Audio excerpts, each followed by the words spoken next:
Pagi, saya Saralita Sapoleta dari kelas 11 IPS 2. Di sini saya akan menjelaskan sedikit materi tentang APBN. Yang pertama yaitu pengertian APBN. APBN atau kependekan dari Anggaran Pendapatan dan Belanja Negara merupakan rencana keuangan tujuan pemerintahan negara yang membuat rincian pendapatan dan pengeluaran negara dalam kurun waktu biasanya setahun. Rencana keuangan ini juga disusun oleh Presiden dan disetujui oleh DPR. Lanjut ke bagian yang kedua yaitu fungsi dan tujuan APBN. Fungsi yang pertama yaitu fungsi alokasi. Berfungsi untuk membayar pengeluaran pemerintah di segala bidang sesuai dengan kebutuhannya. Yang kedua yaitu fungsi distribusi. Fungsi ini yaitu mendistribusikan lagi ke masyarakat berupa subsidi, premi, dan dana pensiun. Dan fungsi yang ketiga yaitu fungsi regulasi, yaitu untuk mendorong meningkatnya pertumbuhan ekonomi.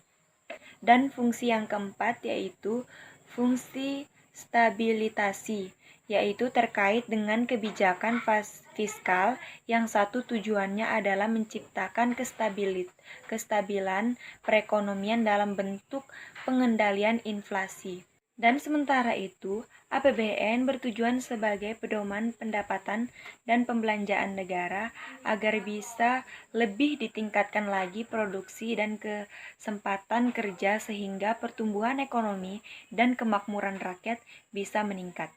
Kita lanjut ke bagian yang ketiga yaitu prosedur penyusunan APBN. Berikut adalah skema penyusunannya. Yang pertama yaitu Presiden mengajukan RAPBN kepada DPR. Yang kedua, DPR membahas RAPBN dalam rapat bersama dengan pemerintah. Yang ketiga, bila RAPBN ditolak, pemerintah menggunakan APBN tahun sebelumnya sebagai dasar anggaran tahun berjalan. Lanjut ke bagian yang keempat atau yang terakhir yaitu komponen APBN.